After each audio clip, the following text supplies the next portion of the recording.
Sky deck ಅನ್ನ ಕಟ್ಟಬೇಕಾ ನೀವು? ಯಾವ ಪುರುಷಾರ್ಥ ಕಟ್ಟಬೇಕಣ್ಣ ನೀನು ಸ್ಕೈ ಡೆಕ್ಕು?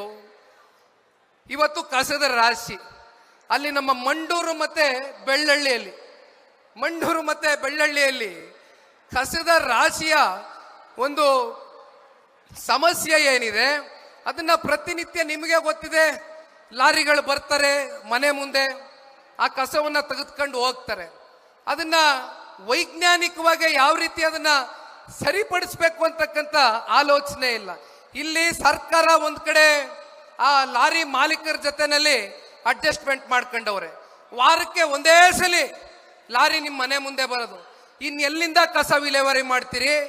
ಇನ್ನೆಲ್ಲಿಂದ ವೈಜ್ಞಾನಿಕವಾಗಿ ಕಸವನ್ನ ಹೊರಗಡೆ ಹಾಕ್ತೀರಿ? ಇದನ್ನ ಮಾಡ್ಲಿಕ್ಕೆ ಆಗ್ತಾ ಇಲ್ಲ. ಅದರ ಬದಲಾಗಿ BSMWL ಆ ಕಡೆಯಿಂದ ಹೆಚ್ಚು ಕಮ್ಮಿ ಒಂದು ವರದಿ ಬಂದಿದೆ. ಕಳೆದ 6 ತಿಂಗಳಲ್ಲಿ ಹತ್ತತ್ರ 3,60,00,000 ರೂಪಾಯಿಯಷ್ಟು ಜನಗಳ ಮೇಲೆ ದಂಡ ಒದಿಸಿದ್ದೀರಿ. ಕಸ ವಿಲೇವಾರಿಯನ್ನ ಮಾಡ್ತಕ್ಕಂಥದ್ದು ಸರ್ಕಾರ ಮಾಡಬೇಕಾಗಿದೆ. ಜನ ಏನು ಮಾಡ್ತಾರೆ? ಅಂತಿಮವಾಗಿ ಅಲ್ಲಿ ಮಂಡೂರಲ್ಲಿ ಬೆಳ್ಳಳ್ಳಿಯಲ್ಲಿ ಪ್ರತಿಭಟನೆ ಮಾಡಿ ಜನ ಚೀಮಾರಿ ಹಾಕಿ ಓಡಿಸಿದ್ದಾರೆ ಆ ಲಾರಿ ಅವ್ರನ್ನ. ಇದು ಪರಿಸ್ಥಿತಿ. ಇನ್ನ ಬೆಂಗಳೂರಿನ ರಸ್ತೆಗಳ ಬಗ್ಗೆ ನೀವೇನಾರು ಮಾತನಾಡೋದಾದ್ರೆ ಆ ದೇವರೇ ಬಲ್ಲ. ಎಷ್ಟು ಗುಂಡಿಗಳು ಬಿದ್ದಿದೆ ಅಂದ್ರೆ ಅಧಿಕೃತವಾಗಿ BBMP ಅಧಿಕಾರಿಗಳು ಒಂದು 14,000 ರಿಂದ 15,000 ಗುಂಡಿ ಅಂತಾರೆ. ಇಲ್ಲಿ ನಮ್ಮ ಪೊಲೀಸ್ ಅಧಿಕಾರಿಗಳು ಒಂದು 10,000 ಗುಂಡಿ ಇರ್ಬೋದು ಅಂತಾರೆ. ಇನ್ನೊಂದು ಕಡೆ ಈ BBMP ಅಧಿಕಾರಿಗಳು ಒಂದು ಹೇಳ್ತಾರೆ, ಒಂದು 280 ರಿಂದ 300 ಗುಂಡಿಗಳನ್ನ ಯಾವ ಕಾರಣಕ್ಕೂ ಕೂಡ ನಾವು ಮುಚ್ಚಲಿಕ್ಕೆ ಆಗೋದಿಲ್ಲ, ಇದಕ್ಕೆ ಏನ್ ಮಾಡಬೇಕು ಅಂತಾನೆ ಗೊತ್ತಿಲ್ಲ ಅಂತಾರೆ. ಇದ್ರ ನಡುವೆ ಅದೆಂಥದೋ ವೈಟ್ ಟ್ಯಾಪಿಂಗ್ ಮಾಡ್ತೀನಿ ಅಂತ 1,700 ಕೋಟಿ ರೂಪಾಯಿ ಘೋಷಣೆ ಮಾಡಿದ್ರು ಸರ್ಕಾರ. ಯಾವ ವೈಟ್ ಟ್ಯಾಪಿಂಗ್ ಮಾಡಿದ್ರಿ? ಯಾವ ಗುಂಡಿ ಮುಚ್ಚಿದ್ರಿ? ಬೆಂಗಳೂರು ನಗರದ ನಾಗರಿಕರು ಹತ್ತತ್ರ 200ಕ್ಕೂ ಹೆಚ್ಚು ಜನ ಅಪಘಾತದಲ್ಲಿ ಅಮಾಯಕರು ಪ್ರಾಣ ಕಳ್ಕೊಂಡಿದ್ದಾರೆ.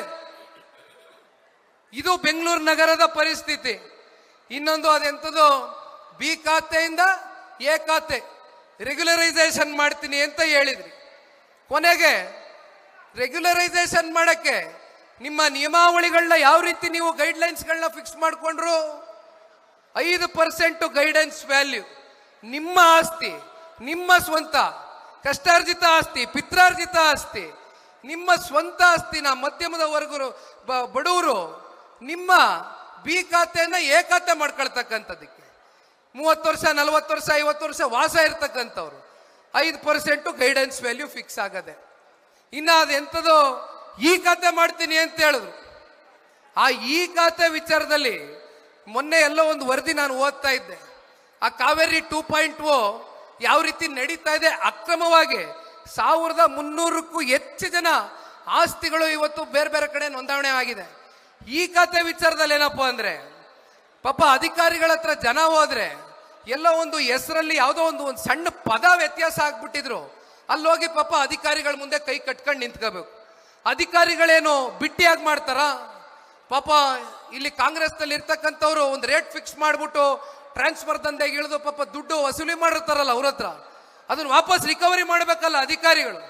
ಹೋಗ್ತಕ್ಕಂಥ ಬಡವ್ರಿಗೆ, ಧ್ವನಿ ಇಲ್ದೇ ಇರ್ತಕ್ಕಂಥವ್ರಿಗೆ ಈ ಖಾತೆ ಮಾಡ್ತೀನಿ ಅಂತ 25,000 ಕೊಡಿ 50,000 ಕೊಡಿ ಅಂತ ಇವತ್ತು ಭ್ರಷ್ಟಾಚಾರ ತಾಂಡವ ಆಡ್ತಾ ಇದೆ.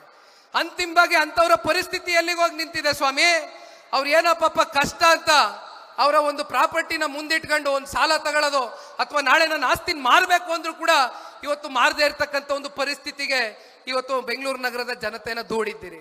ಇನ್ನೊಂದು ಕಡೆ ಪ್ರಾಪರ್ಟಿ ಟ್ಯಾಕ್ಸ್ ಸಾಲು 2024 ಮತ್ತೆ 25 ಹೆಚ್ಚು ಕಮ್ಮಿ BBMP 4,950 ಕೋಟಿ ರೂಪಾಯಿಯಷ್ಟು ಗುರಿಯನ್ನ ಮುಟ್ಲೇಬೇಕು, ಜನಗಳ ಮೇಲೆ ತೆರಿಗೆ ಹಾಕಬೇಕು ಅಂತಕ್ಕಂಥ ತೀರ್ಮಾನವನ್ನ ಮಾಡಿದಿರಿ. ಪ್ರಾಪರ್ಟಿ ಟ್ಯಾಕ್ಸ್ ಹಿಂದಿದ್ದಂತ ಸರ್ಕಾರಕ್ಕೂ ಇವತ್ತಿನ ಸರ್ಕಾರಕ್ಕೂ ಪ್ರಾಪರ್ಟಿ ಟ್ಯಾಕ್ಸ್ ಎಷ್ಟು % ಏರಿಕೆ ಮಾಡಿದ್ದೀರಿ? 25% ಪ್ರಾಪರ್ಟಿ ಟ್ಯಾಕ್ಸ್ ಏರಿಕೆ ಮಾಡಿದ್ದೀರಿ. ಪ್ರತಿನಿತ್ಯ ಹಂತದಲ್ಲೂ ಕೂಡ ಇವತ್ತು ಬೆಂಗಳೂರಿನ ನಾಗರಿಕರನ್ನ ಲೂಟಿ ಮಾಡ್ತಾ ಇದ್ದೀರಿ, ಜೇಬಿಗೆ ಕತ್ರಿ ಹಾಕ್ತಾ ಇದ್ದೀರಿ. ಜನ ಇವತ್ತು ಬದುಕಲಿಕ್ಕೆ ಒಂದು ಒಳ್ಳೆಯ ವಾತಾವರಣವನ್ನ ಸೃಷ್ಟಿ ಮಾಡಬೇಕಾಗಿದೆಯೋ ಅಥವಾ ಈ ತರ ಜನಗಳಿಗೆ ಕಿತ್ತು ತಿಂತಕ್ಕಂತ ಒಂದು ಸಂದಿಗ್ಧ ಪರಿಸ್ಥಿತಿಯಲ್ಲಿ ಇವತ್ತು ಈ ರಾಜ್ಯ ಸರ್ಕಾರ ಏನ್ ದುಡಿದೆ? ಬೇಸಿಗೆಗಾಲ ಬಂದಿದೆ ಸ್ವಾಮಿ, ಕುಡಿಯೋದಕ್ಕೆ ನೀರು ಕೊಡಿ ಜನಕ್ಕೆ ಅಂದ್ರೆ ಕಳೆದ ವರ್ಷ 32% ಒಂದೇ ಸಲ ಏರಿಕೆ ಮಾಡಿದ್ರಿ ಶುಲ್ಕ.